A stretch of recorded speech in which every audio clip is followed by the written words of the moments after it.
Hello အားလုံးပဲမင်္ဂလာပါ Aries စက်ကြီးလီယိုပေါ့နော်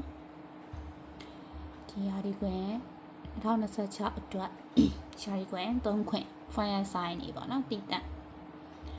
က် discussion လုပ်ပေးတာ collective ဖြစ်တဲ့အတွက်ဖိုင်ရွေးစရာမလိုဘူးပေါ့နော်ဆိုတော့ခုနကတော့ဖျက်လိုက်ရတဲ့အကြောင်းရင်းကတော့နည်းနည်းလေး copyright ညှိချင်တဲ့အတွက်ကြောင့်ဖျက်လိုက်ရခြင်းပေါ့နော်ဆိုတော့ခုနဒါကြည့်ပြီးတဲ့လူလည်းကြည့်ပြီးကြပြီဆိုတော့ဟိုလားပြောတော့ဆိုတော့ပြန်ပြီးတော့ပဲဒါမကြည့်ရတဲ့သူတို့ပြန်ရှင်းပြမယ်ပေါ့နော်ဆိုတော့ငွေကြီးကန်နဲ့ပတ်သက်ပြီးတော့ကန်ကောင်းနေတယ်ဖွင့်ရဆိုင်နေရတယ်နော်စစ်စော့ပန်ကကြားတယ်စစ်စော့ပန်ကကြားတဲ့အတွက်ကြောင့်ငွေကြီးကန်ကောင်းတယ်နော်အလူတန်းလုပ်ပေးလေပို့ပြီးတော့ကန်ကောင်းလေးဖြစ်တယ်နော်ပို့ပြီးတော့ကန်ကောင်းလေးဖြစ်တယ်ထီပေါက်တတ်တယ်ပေါ့ပြောဆိုရင်နော်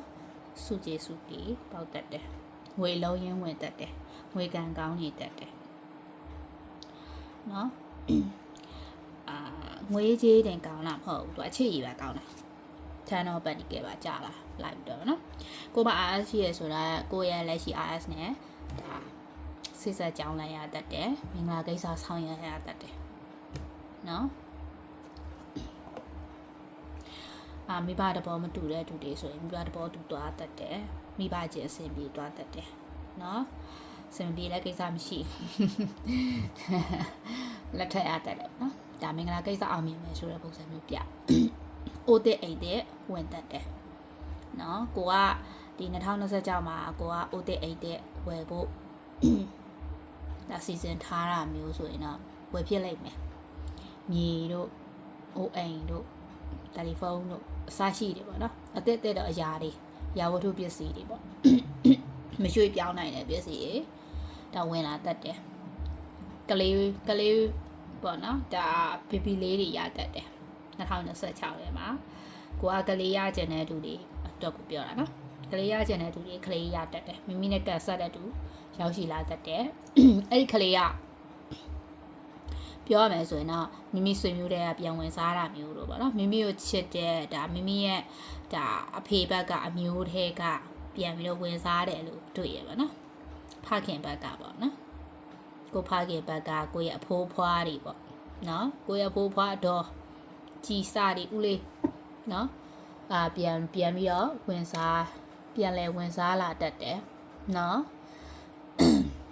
ဆိုတော့ကလေးအမွှာလည်းဖြစ်နိုင်တယ်ဒီမှာကြည့်ရသလားကနော်ခုနကတော့တီချာရေးမရှိပြဖြစ်ခဲ့အမွှာလေးတွေရရှိတတ်တယ်ကိုအမွှာတဘောကြတယ်ဆိုရင်တော့အမွှာလေးတွေဒါနော်အမွှာရတတ်တဲ့ပုံစံမျိုးတွေပြနေတယ်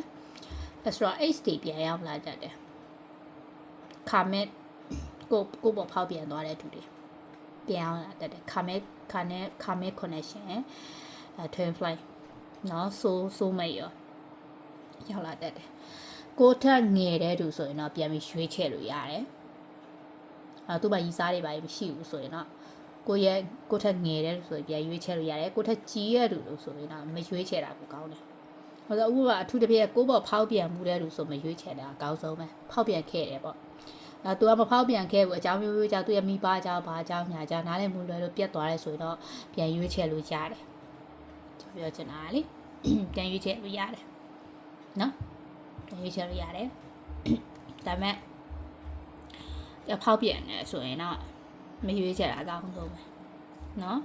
ကျမရေးပိုင်းနဲ့ပတ်သက်ပြီးတော့ဒါကိုယ့်ရဲ့အိမ်မှာဒါလူကြီးမိဘတွေရဲ့ကျမရေးအညံ့တက်တယ်ဆိုတဲ့ပုံစံမျိုးပြတယ်လူကြီးမိဘရဲ့ကျမကြီးညံတက်တယ်ဒါကတော့အရင်ကြီးဆိုးဝါးတော့မဟုတ်ဘူးစေးုပ်စေးကရောက်လောက်တဲ့အထိတော့ညံ့မှာမျိုးတော့မဟုတ်ဘူးကိုယ်တိုင်လည်းကျမကြီးညံတက်တယ်အဲ့လိုမျိုးပေါ့နော်ရေချိုးမှားတာမျိုးပဲဖြစ်ပေါ့နော်ယောဂဟောင်းနေပြန်ပေါ်လာတတ်တယ်နော်အသေးရကိစ္စရက်တွေပြန်ပြီးတော့ပေါ်ပေါက်လာတတ်တယ်ဖြည့်ရှင်းရတတ်တယ်အသေးရကိစ္စတွေဆိုတာကဒီမှာကိုကအတိတ်တုန်းကပေါ့နော်သူများကိုအဲ့လိုမျိုးဆွဆွဲတာမျိုးဆိုရင်တော့ဒါပြန်လဲပြီးတော့ဖြည့်ရှင်းရတတ်တယ်ဆိုတဲ့ပုံစံမျိုးပြ ဆိုတော့ပညာရေးနဲ့ပတ်သက်ပြီးတော့အဆင်ပြေရပေါ့နော်ဒါကတော့ကိုကတကယ်ဒီ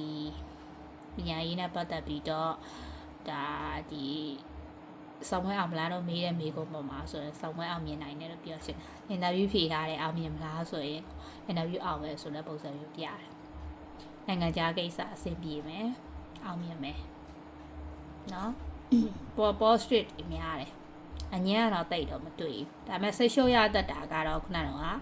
H ကြောင့်စိတ်ရှုပ်ရတတ်တယ်ပြီးတော့ကိုယ့်ရဲ့ဒီအတရားကိစ္စရက်တီကြောင့်အနေငယ်စိတ်ရှုပ်ရတတ်တယ်ဆိုတဲ့ပုံစံမျိုးပြတယ်ဘယ်လာတွေကံကောင်းဆုံးလဲဆိုတော့9လပိုင်းနော်တရင်ကောင်းကြရတတ်တဲ့လတွေကိုပြောရမယ်ဆို9လပိုင်းနော်9လပိုင်း6လပိုင်းနော်9လပိုင်း6လပိုင်းဒီကကံကောင်းဆုံးလတွေလို့ပြောရရတယ်ပြီးတော့12လပိုင်းနော်2လပိုင်းနော်အဲ့ဒီလတွေမှာငွေကြီးတော့လကားအချစ်ရေးတဲ့တော့လကားအလောက်ကင်နဲ့ပတ်သက်ပြီးတော့လကားနော်ကံကောင်းနေတတ်တယ်လာလေလို့ပြောလို့ရတယ်ကျန်တဲ့လာတွေကတော့တာမန်ပဲပေါ့နော်ဆိုတော့ကံကောင်းဆုံးလက9လပိုင်း6လပိုင်းနော်12လပိုင်း2လပိုင်း4လပိုင်းနော်အဲ့ဒီလာတွေကတော့ကံကောင်းဆုံးလာတွေလို့ပြောလို့ရတယ်ဆိုတော့အဲ့နဲ့ပတ်သက်ပြီးကျွန်တော်တို့မှားချင်တာကကိုယ့်ရဲ့ဒီ toxic ဖြစ်နေတဲ့သူကိုတော့ပြန်ပြီးတော့လက်မခံစေချင်ဘူး fire sign ကြီးအပြတ်သားတဲ့သူတွေဖြစ်တဲ့အတွက်ကြောင့် X ကိုနှစ်ခါပြန်လက်မခံကြဘူးဆိုတာသိတယ်ဒါပေမဲ့ကိုကသူ့ရဲ့ဒီဘယ်လိုပြောရမလဲပေါ့နော်ပြုမှုပေါ်မူတည်ပြီးတော့ကောင်းမငြိမ့်မိဖို့ပဲအရေးကြီးတယ်ကိုပေါ်မကောင်းတဲ့သူကမကောင်းတဲ့သူပဲပေါ့နော်မှန်လို့ပဲကြင်ကြံမှုအကြံပေးချင်တယ်ကိုကသူနဲ့ကိုယ်တိုင်နားလည်မှုလွဲလို့ပြတ်သွားတဲ့သူတွေကတော့ပြန်ပြီးတော့လက်ခံလို့ရတယ်ဒါပေမဲ့ကျမဒီမှာမှားချင်တာ X ကကိုယ့်ထက်အသက်ကြီးနေတယ်ဆိုရင်လက်မခံစေချင်ဘူးလောကလက်ခံလို့ရဘူးသူကကိုယ့်ထက်ငယ်တယ်သူကကိုဘယ်လိုပြောမလဲ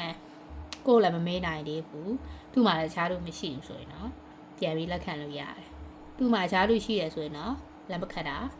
အကောင်းဆုံးပဲပေါ့နော်ဒီမှာတော့ပြတယ်နော်ပြောရမယ်ဆိုရင်တော့ဆိုတော့ fire sign တွေကကာမက် connection ကနေလွတ်မြောက်သွားပြီးဖြစ်တဲ့အတွက်ကြောင့်ဘယ်လိုပြောရမလဲဝတ်ကြွေတွေကုန်သွားပြီနော် Aries Leo Saggy နော် Aries နဲ့ Saggy ကတော့ဟိုပြောမယ်ခံရဆုံး sign တွေလို့ရတယ်ပေါ့နော်စိတ်တမ်းမှာအဲ့ဒါကြောင့်ဒီလွတ်မြောက်သွားပြီးဖြစ်တဲ့အတွက်ကြောင့်အတိတ်ကလူတွေနဲ့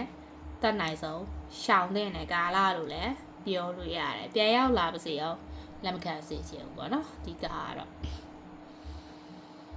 ဆိုတော့ကိုဘွားတက်စားနေပြီချစ်တက်စားနေပြီ right person တွေ့တော့မယ်ဒီလိုလူတွေကြောက်ကိုပါ right person လက်လှော်ရလောက်တဲ့အထိမဖြစ်စေနဲ့လို့ကြံပေးရတဲ့ဒီအစီအစဉ်လေးကိုအဆုံးသတ်ပေးလိုက်ပါတယ်ရှင့်အားလုံးကျေးဇူးတင်ပါတယ်ရှင့်